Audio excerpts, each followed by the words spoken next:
Bienvenue à tous. Aujourd'hui, nous plongeons dans les prophéties énigmatiques de Nostradamus pour dévoiler des prédictions qui ont défié le temps et l'histoire. De Napoléon Bonaparte à Adolf Hitler, en passant par le mystérieux troisième antéchrist, les visions de Nostradamus continuent de captiver et d'effrayer des générations entières. Qui pourrait être ce troisième antéchrist, cet annonciateur de calamités et de guerre? Certains pensent à Vladimir Poutine, d'autres à Xi Jinping, Kim Jong-un, Elon Musk, ou même Donald Trump. Ou pourrait-il s'agir de quelqu'un encore inconnu? Dans cette vidéo, nous explorerons non seulement ces théories fascinantes mais aussi des prédictions de Nostradamus qui se sont déjà réalisées avec une précision troublante, comme le grand incendie de Londres et la fin tragique du roi Henri II. Préparez-vous à être surpris et peut-être même à remettre en question ce que vous savez sur ces figures historiques et prophétiques. Qui est le troisième antéchrist selon Nostradamus? Que nous réserve l'avenir? Rejoignez-nous dans cette enquête captivante et laissez vos commentaires avec vos propres théories. N'oubliez pas de vous abonner pour plus de révélations sur les mystères du passé et les prophéties pour l'avenir. Nostradamus était un astrologue, médecin et voyant français du XVIe siècle, célèbre pour son livre « Les prophéties », une collection de 942 quatrains poétiques censés prédire les événements futurs. Publié pour la première fois en 1555, son œuvre a fasciné et intrigué les lecteurs pendant des siècles. Parmi les prédictions les plus troublantes de Nostradamus figure l'ascension de trois antéchrists. Les deux premiers sont supposés avoir été des figures historiques. Selon ces prophéties, le troisième antéchrist n'est pas encore apparu et pourrait surgir au XXIe siècle, apportant un chaos et une destruction sans précédent. Rejoignez-nous pour découvrir ce que Nostradamus a prédit à propos de l'antéchrist et qui a choqué tout le monde. Avant de vous révéler ce que Nostradamus a prédit à propos de l'antéchrist, découvrons d'abord qui il était vraiment.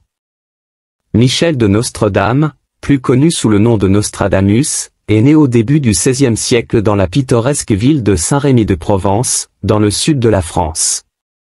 Ses débuts étaient modestes mais intrigants, façonnés par son héritage et les temps tumultueux dans lesquels il est né. Issu d'une famille juive aisée et étant l'un des 9 enfants, sa vie a été marquée par l'ombre de l'Inquisition, ce qui a conduit son grand-père à se convertir au catholicisme et à changer le nom de famille en Nostredame. Dès son plus jeune âge, Nostradamus montrait des signes de brillance. Son éducation commença sous la supervision attentive de son grand-père maternel, Jean de Saint-Rémy, qui lui enseigna un large éventail de sujets, notamment le latin, le grec, l'hébreu et les mathématiques. Cette éducation précoce comprenait également des leçons sur les sciences célestes de l'astrologie et les anciennes traditions juives, posant les bases de ses œuvres ultérieures qui exploreraient les prophéties et les forces du destin. La quête de connaissances de Nostradamus le conduisit à l'université d'Avignon à l'âge tendre de 14 ans, où il étudia la médecine. Cependant, sa poursuite académique fut brusquement interrompue par une épidémie de peste bubonique, un événement pivot qui orienta sa carrière vers la guérison plutôt que vers l'étude pure. Après avoir quitté Avignon, il parcourut la campagne française, se plongeant dans les remèdes à base de plantes et travaillant comme apothicaire, une profession méprisée par les élites académiques de l'époque. Sa résilience et sa passion pour la médecine le menèrent à l'université de Montpellier pour terminer son doctorat. Là, il se retrouva souvent en désaccord avec les enseignements catholiques, notamment en ce qui concerne son intérêt pour l'astrologie, jugée non scientifique et blasphématoire. Malgré ces défis, Nostradamus réussit à obtenir sa licence pour pratiquer la médecine vers 1525, adoptant même la version latinisée de son nom, comme il était d'usage pour les érudits de cette époque. Sa carrière médicale fut particulièrement remarquable pendant les épidémies de peste qui ravageaient la France et l'Italie.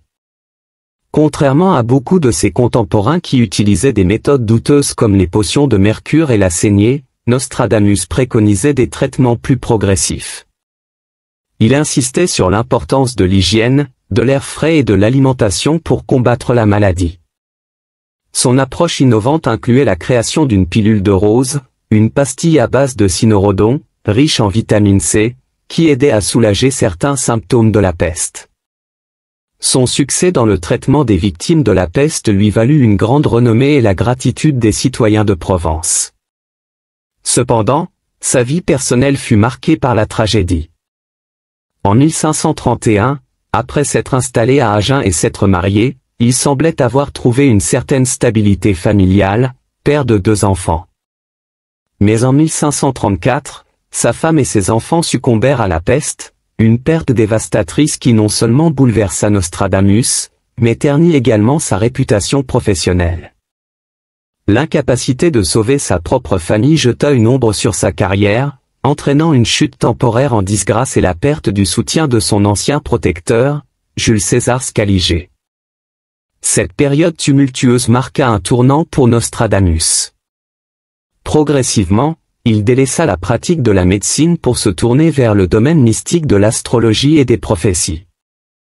Les expériences et les connaissances acquises au cours de ses premières années et de sa carrière médicale influencèrent profondément ses œuvres ultérieures, où il rédigea des prédictions qui continuent d'être étudiées et admirées des siècles plus tard.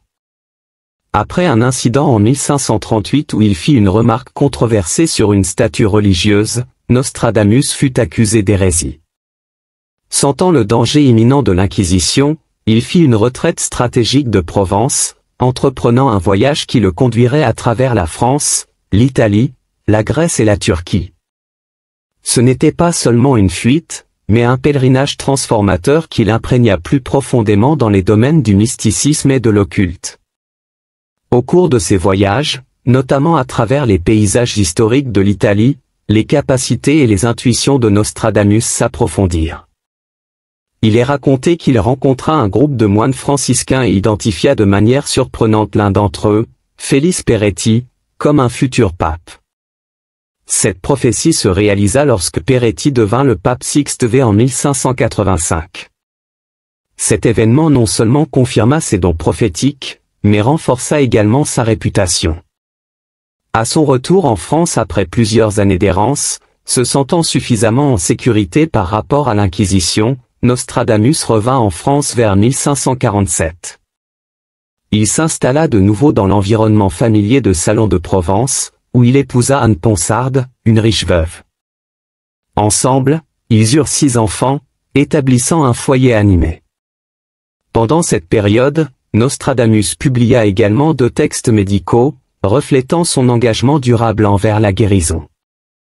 L'un était une traduction d'œuvres du médecin romain Galien et l'autre, le traité des fardements et des confitures, servait de guide médical pour traiter les victimes de la peste et incluait des recettes de cosmétiques. Cependant, la fascination de Nostradamus pour l'occulte commença à éclipser sa pratique médicale. Il passait apparemment de nombreuses nuits dans son étude, méditant devant un bol rempli d'eau et d'herbe. Ces sessions nocturnes, imprégnées de contemplation profonde et de réflexion, induisaient des visions qu'il croyait être des aperçus divins des événements futurs. Son premier almanach, rédigé en 1550, était une compilation d'informations astrologiques et de prédictions pour l'année, qui connut un immense succès à travers la France. Cette acclamation publique l'encouragea à se concentrer plus intensément sur ses visions prophétiques. En 1554, ces visions mystiques étaient devenues une partie essentielle de ses almanachs annuels. Encouragé par l'accueil positif de son travail, Nostradamus entreprit son projet le plus ambitieux, les Centuries. Il envisageait cette œuvre en 10 volumes, chacun contenant 100 quatrains prédictifs pour les 2000 ans à venir. Le premier volet, les prophéties, fut publié en 1555 et contenait bon nombre de ses principales prédictions à long terme. Pour se protéger et ajouter une couche de mystère, il rédigea ces quatrains dans un mélange de langue et de syntaxe cryptique, les rendant difficiles à déchiffrer. Fait intéressant, malgré sa profonde immersion dans les arts mystiques, Nostradamus maintint une relation étonnamment cordiale avec l'Église catholique romaine, peut-être parce qu'il évitait soigneusement toute allusion directe à la pratique de la magie, ce qui aurait pu attirer des accusations graves d'hérésie. Au fil des ans, la santé de Nostradamus commença à décliner. Il souffrait de gouttes et d'arthrite, qui finirent par entraîner un édème, une condition douloureuse causant un gonflement important dû à l'accumulation de fluide.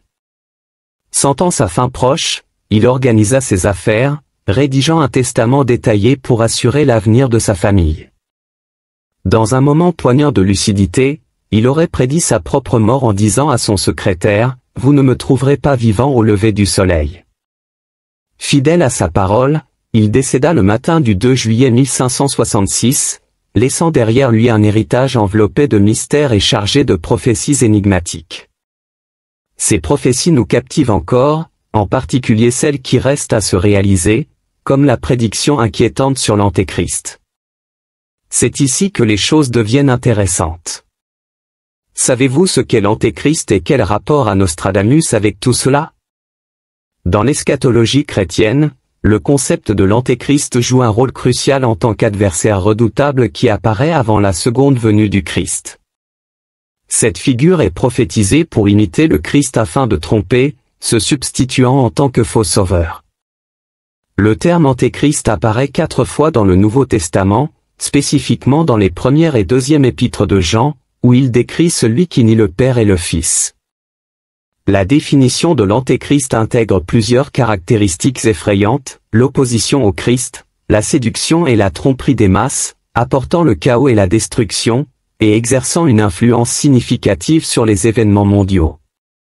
Cette figure n'est pas seulement un perturbateur, mais est souvent perçue comme un leader charismatique dont les promesses égarent beaucoup de gens, préparant le terrain pour un bouleversement moral et spirituel généralisé. Nostradamus, un nom qui résonne à travers les légendes prophétiques, s'est également penché sur le concept inquiétant de l'Antéchrist. Connu principalement pour son livre « Les prophéties », il a prédit de nombreux événements avec une précision étonnante qui déconcerte encore les érudits et les passionnés. Parmi ses prédictions, il a écrit sur 3 antéchrists, des figures de pouvoir immenses qui surgiraient successivement pour défier l'essence même des enseignements du Christ. Chacun, selon les interprétations de ces quatrains, laisserait une traînée de chaos, de guerre et de destruction comme jamais vu auparavant. Il est intriguant de penser que beaucoup de gens croient aujourd'hui que les 2 premiers antéchrists ont déjà vécu et causé des destructions, exactement comme Nostradamus l'avait prédit. Mais les choses deviennent troublantes lorsqu'on réalise qu'il est temps pour le 3e antéchrist d'émerger. Qui pensez-vous que les 2 premiers antéchrists étaient?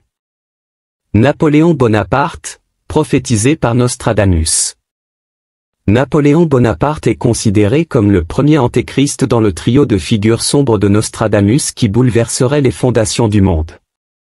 Cette affirmation, ancrée dans des débats historiques et des prédictions mystiques, découle des vers cryptiques de Nostradamus, un voyant français du XVIe siècle connu pour ses prophéties énigmatiques et souvent controversées.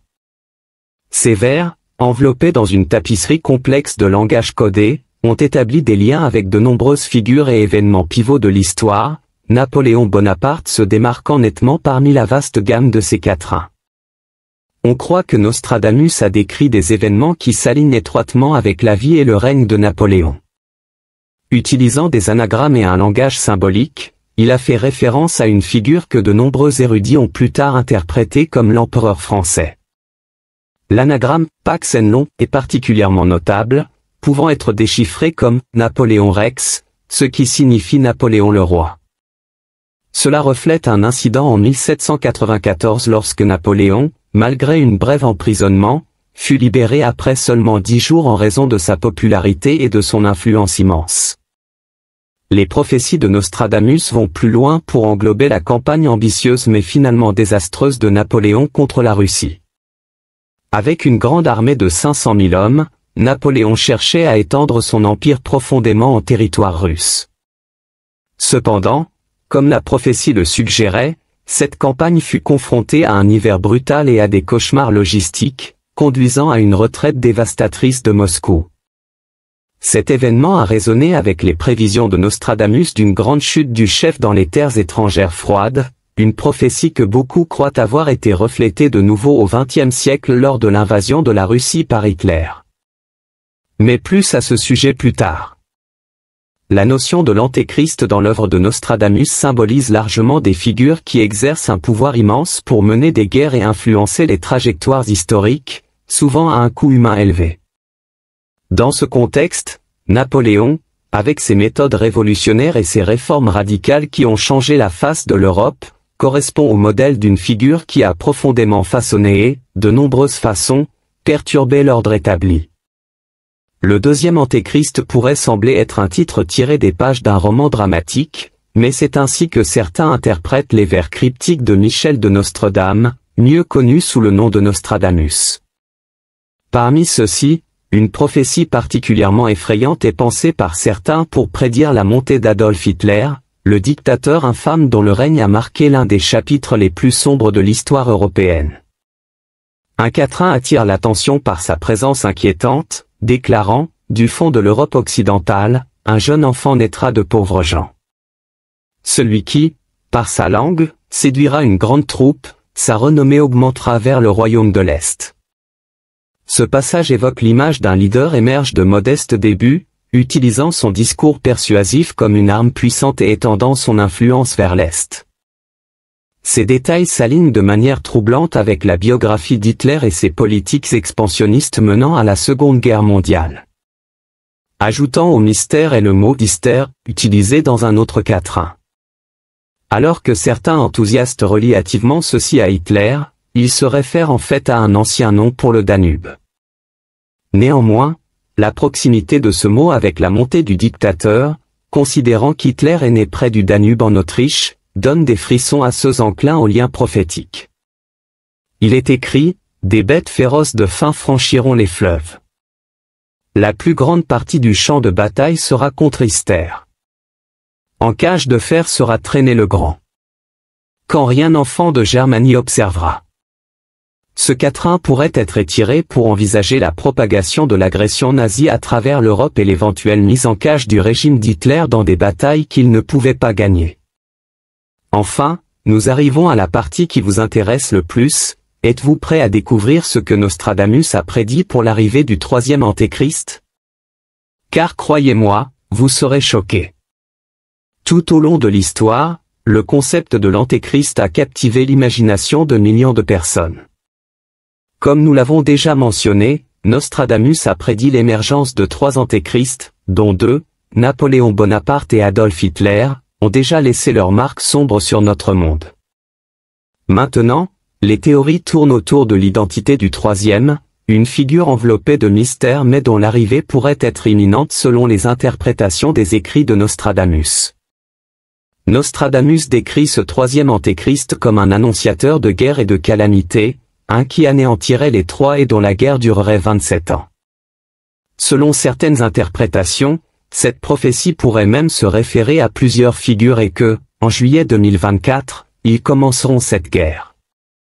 Cette prédiction cryptique a conduit à de nombreuses théories sur qui pourrait être le troisième antéchrist, allant des dirigeants politiques mondiaux à des figures influentes dans la technologie. En regardant les dirigeants mondiaux actuels, Vladimir Poutine émerge souvent dans les discussions sur le troisième antéchrist en raison de son style de leadership autoritaire et de son implication dans les conflits militaires.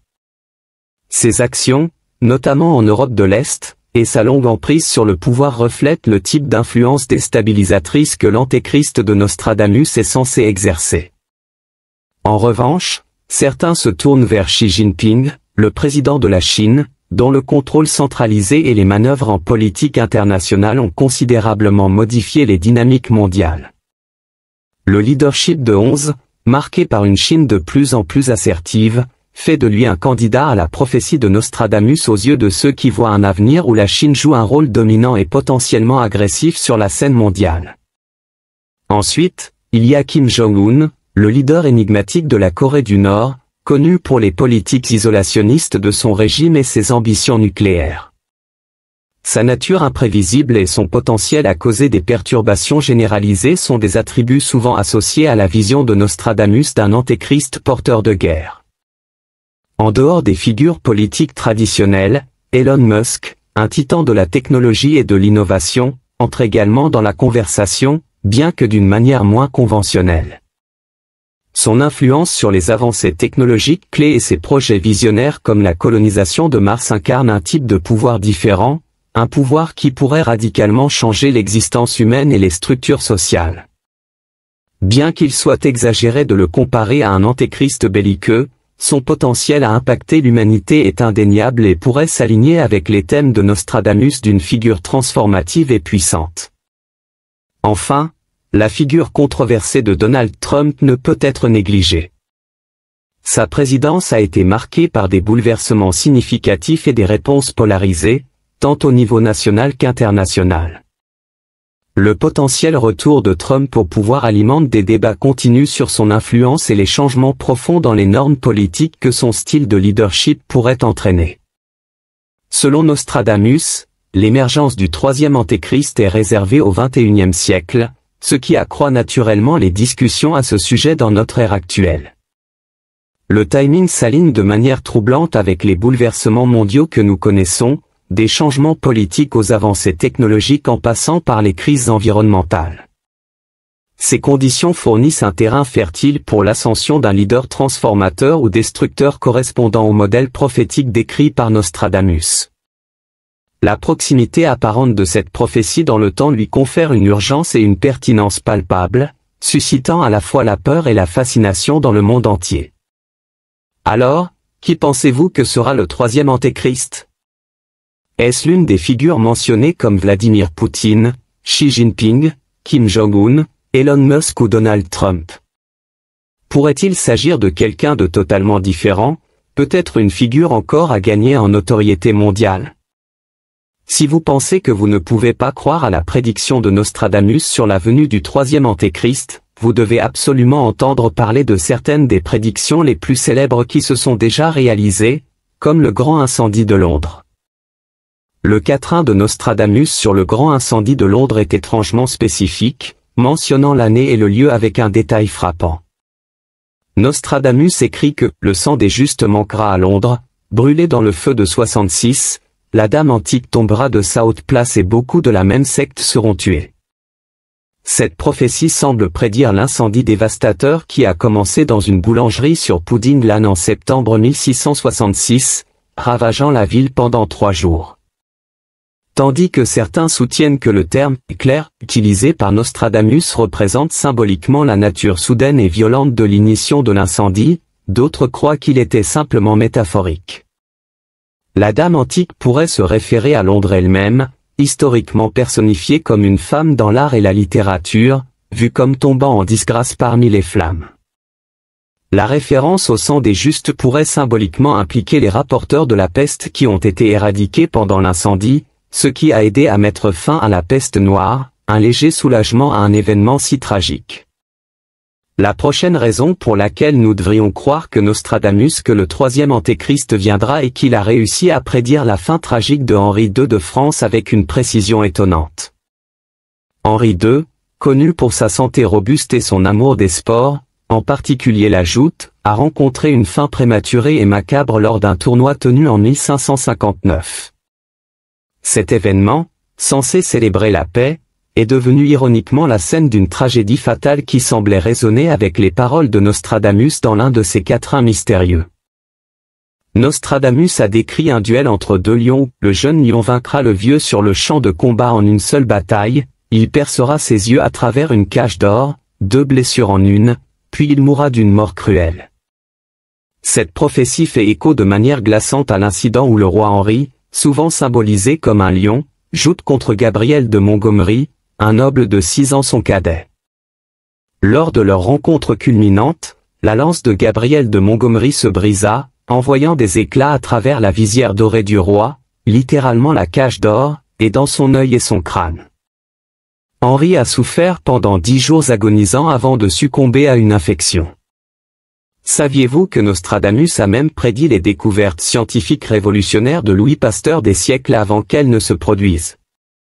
Cela peut sembler farfelu, mais le voyant du XVIe siècle a écrit sur un homme dont les découvertes, cachées pendant des siècles, seraient révélées sous la lumière d'un cycle de pleine lune, le qualifiant de presque divin.